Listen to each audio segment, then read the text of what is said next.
নিশ্চয়তা দিচ্ছি,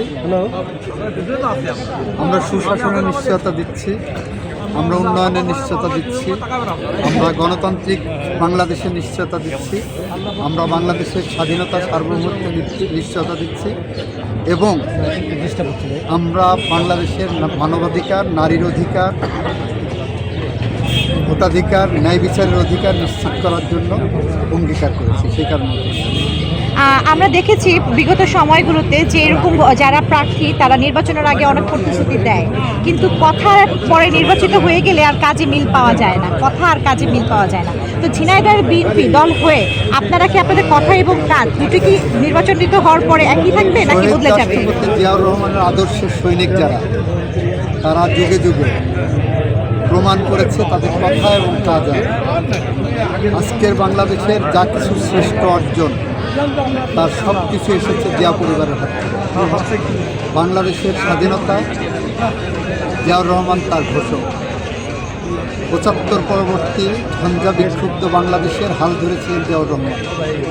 ৮২ থেকে ৯০ পর্যন্ত এরশাদ বিরোধী সংগ্রামে ভূমিকা রেখেছেন খালেদা জিয়া এবং জিয়া পরিবার। আপনার 1/11-এর পরে বাংলাদেশের গণতান্ত্রিক প্রক্রিয়ায় আবার ফিরিয়ে আনার জন্য যে রাস্তা তৈরি করা হয়েছিল, সেই রাস্তায় জিয়াউর রহমানের পরিবারের হাত ধরে এসেছে এবং আজকের বাংলাদেশে 16 বছর পরে মানুষ উৎসব মুখর পরিবেশে যে ভোট দিতে যাচ্ছে, সেটাও এসেছে জিয়া পরিবারের হাত ধরে।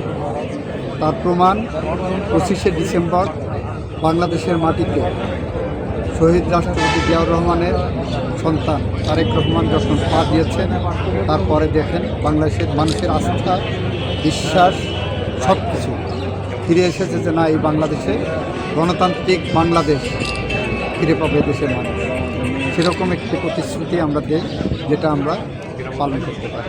শৈলকুপা তো আপনার আসন, সেই আসনের যে সমস্যাগুলো আছে তার সমাধানে আপনি কি করবেন যদি আপনি নির্বাচিত হন? একজন মানুষের পক্ষে একটু পরে সমাধান করার জন্য যতটা করা সম্ভব তার সম্ভব। মানে সমস্যাগুলো কি যদি একটু বলতেন? শৈলকুপার সমস্যা, শিক্ষার সমস্যা, শিক্ষার পরিবেশের সমস্যা, শৈলকুপার সমস্যা, সুশাসনের অভাব।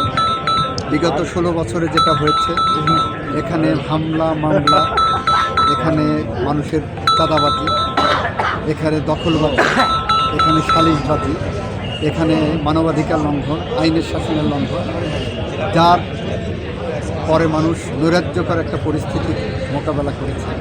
আমাদের দায়িত্ব থাকবে সেইগুলো উত্তরণ ঘটিয়ে শৈলকুপার মানুষকে স্বাধীনভাবে বেড়ে ওঠা, স্বাধীনভাবে বড় হওয়ার একটি পরিবেশ তৈরি করা।